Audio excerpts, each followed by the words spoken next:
Hey guys, new video. A bit late because this went on a few days ago now at the time of recording, but I wanted to do a discussion video on the Nintendo Direct that happened recently. And Nintendo hasn't done a Direct for actually quite a long time, and I was actually really looking forward to this because it was going to focus on games coming in the summer for 3DS and Wii U. And I always tune into the directs. I don't think they've ever really been amazing.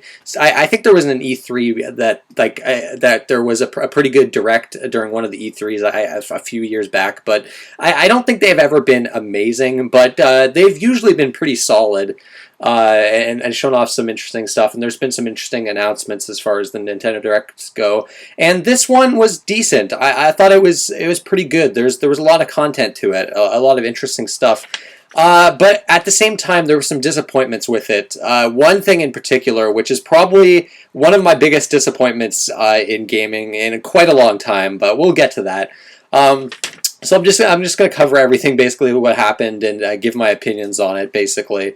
We'll start with like the minor things. There was an update for Splatoon. I guess new content is going to be coming to Splatoon. I haven't played that game still. It's one of those games I would like to try, but it's too expensive. I just don't want to pay full price for it. And being a Nintendo first-party game, it's not going to ever drop in price. So I don't know if I'm ever going to get to play that game. Like maybe like years later when like the Wii U is just completely dead, even though it pretty much already is dead.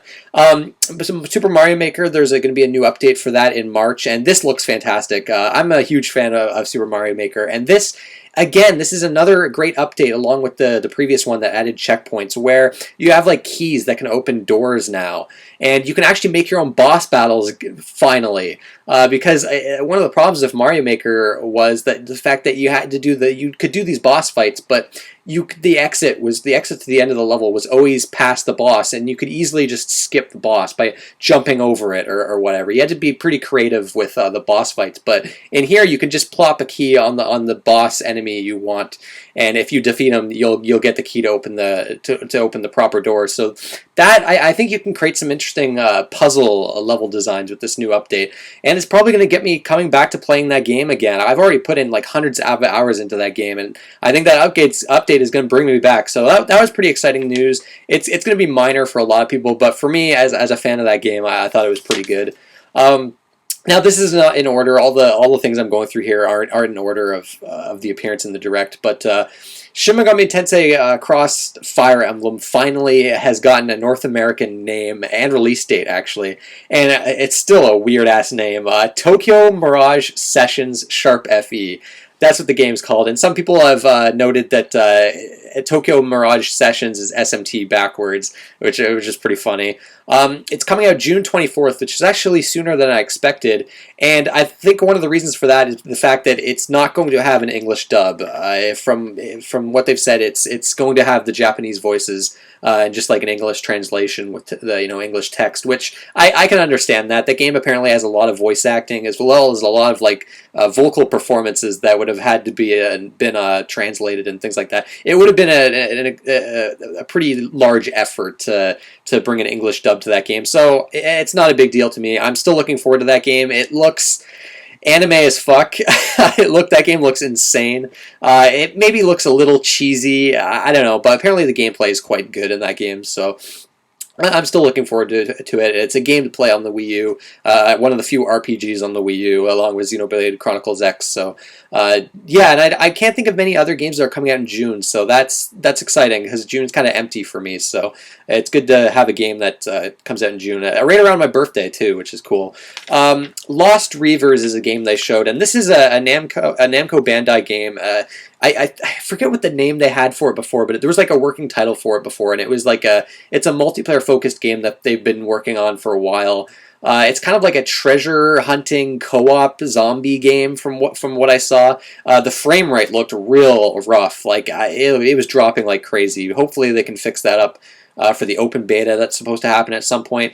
I'll give it a shot. If it's a free open beta, I'll definitely give it a shot. See if that's a fun game. But it looked okay. I don't know. The frame rate was definitely a little like I don't know. Like that frame rate was really bad. Okay, we'll save the big disappointment for last. But Pocket Card Jockey is a game they showed for, I think it's for 3DS. Game Freak, the developers of the Pokemon games, are doing this, and it's like this weird solitaire horse racing game. I don't know. It does not look appealing to me whatsoever. But I don't know. Maybe some people might find that cool. I don't know. It just did not appeal to me. As your Striker Gunvolt 2 they're doing, I didn't play the first one because it had like this lock-on mechanic that just rubbed me the wrong way, and this seems to still have that, but like with a more like a dash ability that you can have as well. Again, like a Pocket Card Jockey, that game doesn't really appeal to me, which is surprising because I like Inti Creates and I like their games usually, but I don't know, that Striker Gunvolt just doesn't do it for me.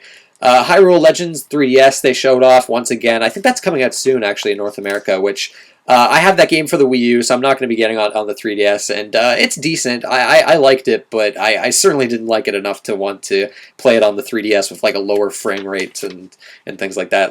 But I mean, if you haven't played Hyrule Legends, I mean, it looks decent. I don't know if it's going to play particularly well on the 3DS compared to the Wii U. I guess we'll have to wait and see until it comes out. But I've heard the frame rate is actually pretty rough on the 3DS versions. But yeah, I can't say I'm too interested in it. Bravely Second they showed, which is actually, I think that's actually out in Europe now, which is crazy because it's like 2 whole months. It doesn't come out till April in North America, but I don't know. We got Fire Emblem. We're getting like Fire Emblem way before Europe, so I guess we'll have that trade off there. Because yeah, in the European Direct, I should mention I'm talking about the North American Direct here. The European one, they announced that Fire Emblem Fates is coming out in May, like late May, that's kind of ridiculous. I don't know why it's taking that long for Europe, but Bravely Second, they showed more gameplay of that. Still looks good. Hopefully it fixes the complaints I had with the first one and that a lot of people had with the first one. Even though overall I still really enjoyed Bravely Default. I thought that was a really good game. I really loved the job system in it. So I'm looking forward to Bravely Second. The one thing I have heard about that game is that the soundtrack is nowhere near as good as the first, which is a little disappointing. But I don't think it's going to have a lot of the issues that the first one had as far as its like end game goes. Dragon Quest VII they showed. Still not a concrete date on that game. It looks like it's coming out in the summer, though. That still looks really good. Apparently, the remake of that game is just really good. So, yeah, very much looking forward to that whenever it comes out. Metroid Prime Federation Force, the game that gets a lot of shit, and I know at this point it's probably tired to just shit on this game because everybody does it. But I'll be honest, this game does not appeal to me at all. It does not look fun. I hate the art style it has. I don't like the multiplayer focus of it. But I don't want it to not exist. Like, I'm not going out and doing a petition to have it canceled. Like, that is just petty and just like complete bullshit. But I can't say I'm interested in the game. I'm not going to be picking it up, and it is kind of sad that they have to do a video where one of the developers on the game has to kind of sell the game to you. It's pretty sad, actually. I'd feel pretty bad for Next Level Games, the developers that are doing that game. If you like multiplayer games, like multiplayer shooters, though, that game is probably going to be fine. Like, I don't think that's going to be a terrible game or anything, but I would much rather just have like an actual Metroid game. One of the big surprises in the Direct, I thought they would never talk about this and it would never come out here. Rhythm Heaven Megamix is coming out for the 3DS, and I think it's even going to be a retail game. And this has been out in Japan for a while, and I thought, Rhythm Heaven is one of those series that doesn't get a lot of sales. Rhythm Heaven Fever on the Wii just did not do very well. I don't think the DS one did well. The first one on GBA never came out here. But I'm glad that they're giving it another chance because this series is incredibly underrated. It's easily my favorite rhythm game series. It's got a rough learning curve, but once you get used to all like the different mini games, it's really fun and engaging. It's got like a great sense of humor to it, and the songs in the series are generally really good. And this is kind of like a compilation of a bunch of mini games on the GBA one, the DS one, and the Wii one, as well as some new minigames added. So I'm very excited for this as a fan of that series, and more people need to play that series. I would highly recommend Rhythm Heaven Fever on the Wii. I always talk about this fucking game, but like seriously, that game is one of the best games on that system. Like I just love it. Highly worth it. That game is dirt cheap. You can probably find that game for $5 in bargain bins. So I would highly recommend this series. So I'm very much looking forward to that. Star Fox Zero, they showed some more Star Fox Zero, and Project Guard is going to come with it, which is kind of like a mini game they showed off. They showed this off at an E3 before. It looks a little better. I've kind of been down on this game lately. But from the gameplay they showed, it does look a little better. I mean, the visuals are still kind of ugly. Like to me, it looks like a GameCube game. But I do like how it's taking a lot from Star Fox 64 of the different routes you can take. It looks fun enough. I don't know about the motion controls like that. I don't know. I just don't see it being that fun to control with the motion controls. I would probably prefer to play it with traditional controls. But yeah, it's still coming out in April. I had heard rumors that it might get delayed once again, but I know it looks like a decent game. I've still got it pre-ordered. I've gone back and forth as to whether or not to cancel it or not, but I've got it pre-ordered at a pretty hefty discount, so I'm probably going to keep the pre-order and give it a shot when it comes out in April. And April is a packed month anyways. There's so many games coming out in April, so I'm not going to get to it right away. Although it is a Star Fox game, they're usually pretty short, so I don't know. I could maybe get through it fairly quickly, but it looks decent. I'm not as down on it as I used to be. I think I'm being a little harsh on the game. It's probably going to be a fun game as long as the controls aren't shit. But yeah, they showed off that. Interestingly enough, you can buy Project Guard digitally separately as well, but I think first print copies are going to come with that as well. It's kind of like a multiplayer kind of thing. I don't know. It looks okay, I guess. I'd have to give it a shot at least. Super Nintendo games are coming to the 3DS. This was kind of a big announcement. Unfortunately, you need the new 3DS to play them. I don't have a new 3DS, so I'm not going to be playing Super Nintendo games on it, unfortunately. I don't see myself buying one either. Like, this is not a big deal to me. I'd probably play my Super Nintendo games on the Wii U anyways, but these have like a pixel perfect mode, apparently, these versions of the games, so they look like really good on the 3DS, which that's nice. I would really like to see it in person, at least one of these Super Nintendo games. The selection though for games in North America is complete shit compared to Japan. Like Japan got way more games, but at least Earthbound is on there. Earthbound is fucking awesome. Everybody download that if you have a new 3DS and that comes out on there. Monster Hunter Generations, which was formerly known as Monster Hunter Cross in Japan. Which that looks great. I'm a huge Monster Hunter fan. I'm probably gonna pick that up. I usually like to say that I skip every other Monster Hunter, but I'm sure as this game gets closer to release, I'm probably gonna give in and buy it anyways.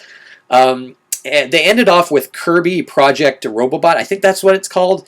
It basically uses the Triple Deluxe engine, and this game's for 3DS. I thought they would end with a Mother 3 announcement, but I think they're probably saving that for E3. This game looks really fun, actually, even though I haven't played Triple Deluxe yet, but you have all these mechs that you can get, and they can kind of take the powers that you get from different enemies, which is really cool. It just looks really fun and charming. I'm not a hardcore fan of the Kirby series, but I do like the games. I think they're quite enjoyable. I know Triple Deluxe, I don't know, I should probably pick that up and play that before this comes out, because I do think I want to play this, but that's basically all they showed in the Direct. There's one last thing that we're going to get to. This is the big disappointment for me, and probably a lot of you probably know where I'm going to go with this, and that's Paper Mario Color Splash. Now, it was rumored that there was going to be a Paper Mario for Wii U announced for a while now, and they announced it on the Direct, and oh man, from what they've shown, it looks to be like Sticker Star 2, basically. And I liked Sticker Star. I was actually not one of the people that hated Sticker Star. I enjoyed it for what it was, but I certainly did not want another one of those types of games as far as the Paper Mario series goes. Where this, like, the color has been drained from the world, and you've got, like, your hammer that kind of colors the world. The battle system, from what I saw, I didn't see any experience gained from battles. There were no partners that you could use in battles. You had to do, like, your kind of HP at the left. It looked like there was puzzle-solving elements very similar from what was seen in Sticker Star. and like you didn't see many new characters. You just saw old characters, like a bunch of toads, which gave me like Paper Jam, Paper Jam vibes, which is not good. But the whole trailer, it's short. They didn't show much gameplay, but everything they showed there, it looked like it was a Sticker Star 2, where it's very gimmicky and not an RPG in the slightest. And that's a huge bummer to me. Like, because the concept of this game is interesting, you know, kind of coloring the world. I think Epic Mickey sort of had a similar deal, but you can have this cool concept, but still make the game a fucking RPG. Like, I don't know why, what is with Nintendo and why they don't want to continue with the Paper Mario series as an RPG series and, like, this puzzle adventure series. Like, I don't know, man. Like, I just want a traditional Paper Mario RPG, man. This was a huge bummer to me. I mean, the game looks gorgeous. Like, it looks fantastic in HD. And I'm going to reserve full judgment because, yes, we've just seen this little trailer. We haven't seen much gameplay on it. And, you know, we haven't played it. You know, it has to come out first. But I can't help but be disappointed at this. I was really hoping that they would go back to do like a proper follow-up to Thousand Year Door, and nope, it seems like it's a follow-up to Sticker Star in most ways from what I've seen. So that was the big disappointment of the Direct, but overall, I still enjoyed it. I still thought there was a lot of content, a lot of interesting stuff, some surprise announcements like Kirby. The best thing for me was probably Tokyo Mirage Sessions finally getting a release date. I was wondering, because they hadn't said anything about that game for a while, but... and then, like, you know, obviously, upcoming 3DS games that look good, like Dragon Quest VII, Bravely Second. Rhythm Heaven was a nice surprise as well. So, yeah, a solid Direct, but definitely had its share of disappointments and stuff that I wasn't interested in, like Metroid, for example. But what did you guys think? Did you guys watch the Direct? What did you think of it? What are you excited for coming from Nintendo in the upcoming months? I want to thank you for watching, and I'll see you next time.